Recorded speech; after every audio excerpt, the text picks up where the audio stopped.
The buzzing of my phone pulled my eyes away from the road. An image of a smirking, dark-haired woman and the words "Heartbreaker" filled the phone's screen. I thought about answering it and screaming at her to call Dylan. He'll keep you warm at night while I'm working. Dylan is more trustworthy too. "What an upgrade you made, you selfish wench," scoffed Jack, but that wouldn't really scratch the itch. I imagined her on the road ahead of me, rolling over the top of my car before crashing behind me on the concrete. My phone buzzed again, and again Heartbreaker was displayed on the screen.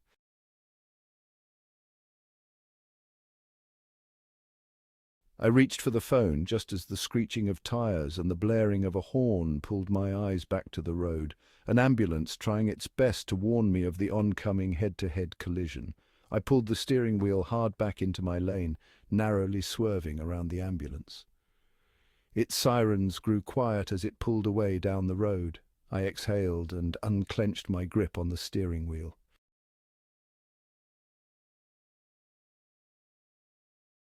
I was on the way to my first day on the job as a security guard. An artist in the area who owns a private studio and gallery. Why this artist would need a private security guard to watch the place overnight was beyond me. However, it paid very well, and I was told I would have free time I could spend how I like, so long as the job was being done well. The perfect opportunity to paint in what I imagine will be a beautiful location surrounded by inspiration and art. The road wound to the left, and the no-outlet sign I was looking for came into view. Turning the car down the heavily wooded road, the twisting branches overhead and dense foliage blotted out what little sunlight was left in the darkening sky. I turned my brights on and eased off the gas. The isolated road stretched on into a veil of dark trees my headlights could not pierce.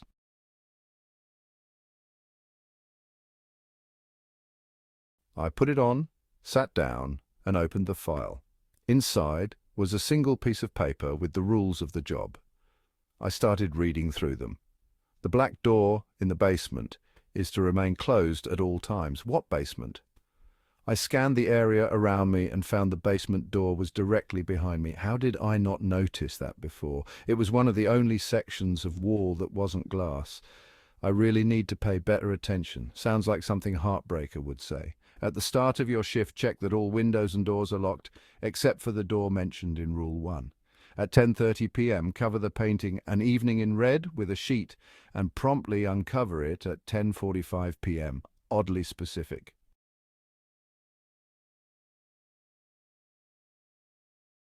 Reaching into the top drawer, I grabbed the key ring, got up from the desk, and made my way counterclockwise through the building. My footsteps echoed softly through the halls as I kept an eye out for the painting with a label reading "An Evening in Red." The dark forest on my right drew my eyes. The light from the building shone a measly 10 feet. I tried not to think about it, tried to avoid the hair standing on end, the hot buzzing sensation crawling down my spine, the urge to spin around and look. Finally, I found the painting I was looking for. It was in the north hall. It was an image of a meadow full of red flowers lit by a late autumn sky, loving detail given to each petal. The painting was lovely, but it felt wrong. I got the same feeling looking into the painting that I did looking at the dark woods behind me. "Oh, grow up, Jack, it's just the woods," I told myself. Pulling my eyes away, I locked the secondary door directly across from the painting and kept moving. The building was shaped like a rectangle, just 4 halls looping into each other. There was a basement, apparently, but I had no reason to go down there until 3 a.m. as per rule number 7. I reached the west wing and remembered the rule to look at my feet just as I crossed the threshold. As I approached the hall, I noticed that this wing had no windows, just solid brick walls, not even the same smooth white drywall like the rest of the building. A soft thud brought me to a halt, a second thud, and my heart began to pick up pace. A third thud, it was coming from somewhere else in the building. I walked to the southern wing, back to the start, and heard a fourth thud. It was coming from the east wing. I looked up to see 3 figures outside the windows. Thud! An egg cracked against the glass, its yolk running slowly down the glass. "Hey," I said weakly, then again trying to instill more authority in my voice. "Hey, wait, they can't hear me," I realized. I unlocked the front door and came around to the side. "You kids can't be egging the windows." A suggestion, not a command. "Oh, run, boys," cracked a voice, followed by hurried steps. By the time I got around the corner, they were already gone. I looked over at the window, 5 egg yolks frozen to the glass at various heights. Dang, I wonder if I'm supposed to clean that up. I checked my watch, 10:28. I headed back to the building, conceding to cleaning up the egg later, and found the painting again in the north wing. A new figure was in the painting, a woman. She had long red hair, a dark red dress, and was looking straight at me. Her face was made up of only red eyes. They were open wide and locked with mine. I fumbled with my jacket and covered the painting as quickly as I could. I checked my watch, 10:31. The feeling in my gut grew to a nauseating level.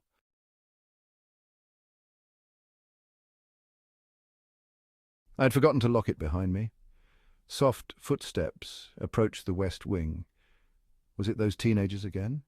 Stepping closer to the west wing, I listened to the footsteps drawing closer. I peered down the hall quickly and saw a body lying on the floor, its navy blue jacket stained with blood. The footsteps stopped at what sounded like halfway down the west wing hallway, but all I could see was the body. I backed away from the hall, my heart beating hard in my chest. The sounds of paper fluttering came from behind me, from the security desk. I took quick but cautious steps back to the desk, peered around the corner, and saw the folder and the rules list had been scattered on the floor. Then I watched in horror as my easel lifted a foot in the air and splintered violently against the window. This wasn't worth $450 a night. Dropping the keyring in the lobby, I ran out to my car, half concealed in darkness. My fingers were trembling as I fumbled with the car key. The key slid smoothly into the lock, which popped with a twist. Jumping into the car, I locked the door and went for the ignition. Nothing, not even the clicking of an effort to start. No, come on. I wrenched the keys forward again and again. Nothing. A twig snapped in the woods to my left. I scanned the forest while moving as little as possible, panning my eyes back and forth against the black tree line. The wind rustling the leaves and branches, I tried the car again, and again nothing. Another twig snapped, closer this time. I looked into the dark and caught the faintest shifting of tree limbs, followed by the snapping of another twig. Something was stepping out of the woods. I jumped out of the car, not even closing the door behind me, and ran back into the building. I closed the door behind me, nearly dropping the keys, and locked the door. The painting! I checked my watch, 10:44.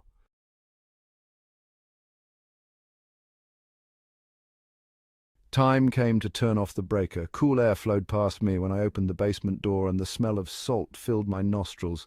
Flicking the light switch next to me, I took a tentative first step. The board fiendishly announced my presence.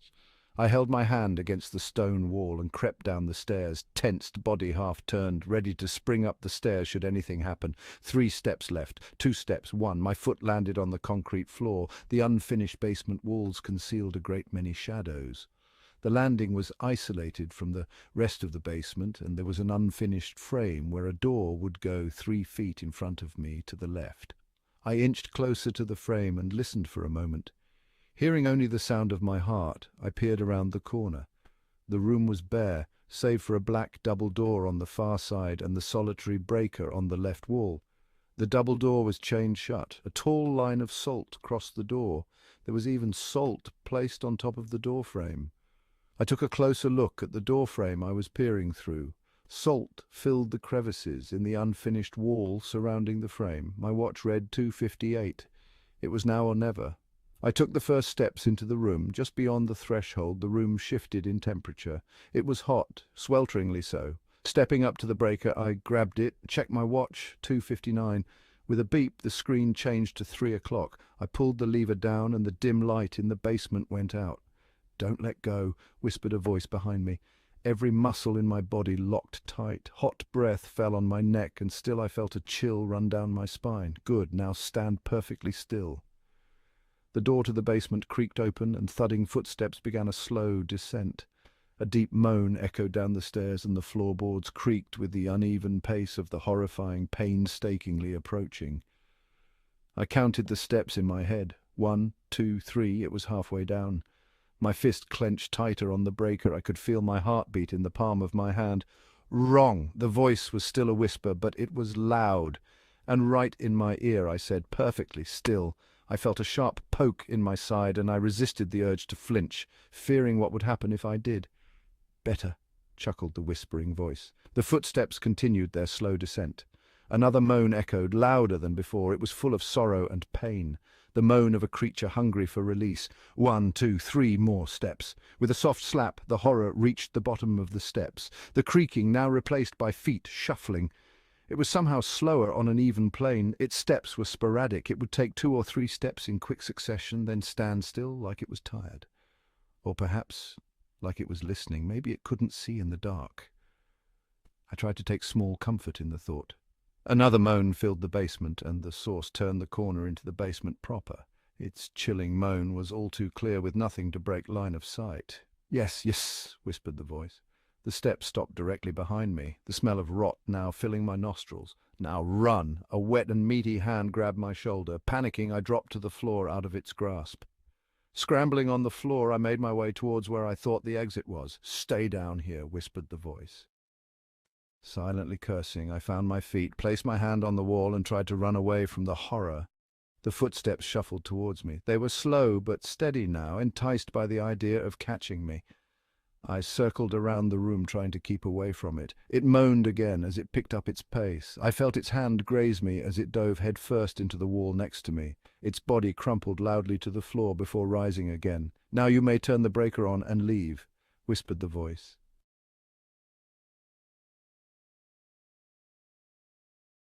Sound. My ears were flooded with sound, bone vibrating amounts of sound. I covered my ears and hunched over, dizzy with the volume. The sound of multiple jet engines erupted from nowhere. I panned around trying to see anything without lifting my vision too far up. I thought I could see the sound waves. It was a miracle the glass had not shattered. "Help!" screamed a woman's voice, barely audible over the roar of sound. It sounded like it was coming from below me, but that would be impossible. No way I would hear anyone downstairs. She must be in one of the adjacent halls. "You up there? Help! It's quite loud and hot. I'm scared," screamed the woman. Up there? I thought. Then she really is downstairs. I checked my watch. Only 10 more minutes left until 3:30. A siren warbled, adding itself to the noise, furthering the pressure to my eardrums. "Ah!" wailed the woman. There was no way I should be able to hear her now. I'm no fool! I curled up on the floor to try and shelter myself from the noise as much as possible. I found myself staring at an air vent. I could hear her crying, a tiny sound bouncing off the interior walls of the air ducts. A high-pitched ring joined the sound. The ringing made my head swim. Did the artist have some girl trapped in the basement? Or is it really a scary, haunted painting calling me? The sound stopped. My watch read 3:30. I stayed there, curled in the fetal position with my ears still ringing, thinking about the woman. Her voice sounded familiar to me. One last rule to go. Run. My phone rang again. It was the same number that called me earlier. It was Mr. Brown. Jack, hello. I didn't say anything. Jack, answer me. It's quite rude to ignore someone speaking to you. Yeah, I'm here, I sighed. Listen, something is wrong. I'm on my way. What? I sat up straight. What's wrong? I said, my voice trembling. You'll have to trust me. If I'm not there by 5:55, open the black door and get inside. But rule 1.